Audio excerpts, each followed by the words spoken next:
टीचरों की डीओपीटी में मुलाकात के बाद कुछ चीज़ें स्पष्ट कर दी गई हैं, जैसे कि एग्ज़ाम एजेंसी पर चर्चा हुई।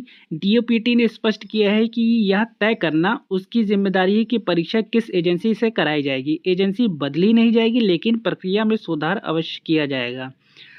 अब एजेंसी नहीं बदली जाएगी तो सबसे बड़ी दिक्कत ये है, जब सुधार होगा 2-3 साल सुधार होने में लग जाता है। एडिक्विटी पे भरोसा किया नहीं जा सकता। तो मुझे नहीं लगता ये जो पहला वाला फ़ैसला है ये सही है।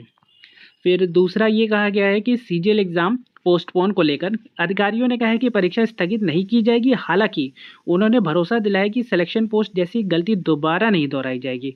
ये गलती अब जैसे कि एग्ज़ाम वालों ने जैसे दिया है, सबको पता है कैसे गया एग्ज़ाम, और इसको तो मेरे ख़्याल से दोबारा करानी चाहिए। अब उन्होंने मना ही कर दिया है, तो क्या ही किया जा सकता है। हो सकता हो सुधार करने में यदि टाइम लगा तो स्थगित हो जाएगी, ऐसा कहा गया। लेकिन अभी स्पष्ट नहीं किया गया इस चीज़ को लेकर। फिर तीसरा ये है कि एग्ज़ाम सेंटर को लेकर इस मुद्दे पर डीओपीटी का रुख पूरी तरीके से सकारात्मक रहा। उन्होंने आश्वासन दिया कि अब परीक्षार्थियों को दूर-दराज सेंटर नहीं दिया जाएगा।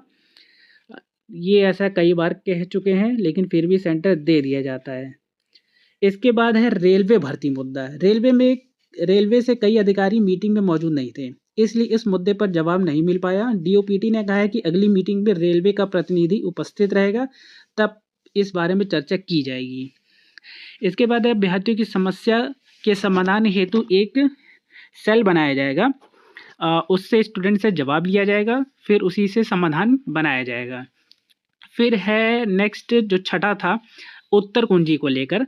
उत्तर कुंजी में जो आपत्तियां दर्ज करने को लेकर पैसा होता था, इसके लेकर एक जवाब दिया गया है। आपत्ति दर्ज करने पर यदि संबंधित प्रश्नों को गलत माना गया तो आपके 100 रुपये वापस कर दिए जाएंगे, ऐसा कहा गया है।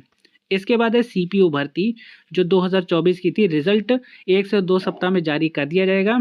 इसके बाद है एसएससी में वेटिंग लिस्ट प्रक्रिया में सुधार के तहत एक नई स्लाइडिंग सिस्टम लागू किया जाएगा, जिसमें खाली सीटों पर मेरिट लिस्ट में नीचे के उम्मीदवार को मौका मिलेगा, जैसे कि रेलवे में हो रहा है। एसएससी के चेयरमैन के अनुसार स्टेनो और सीजीएल परीक्षा रद्द नहीं की जाएगी, क्योंकि इनकी सभी तैयारियां पूरी हो चुकी।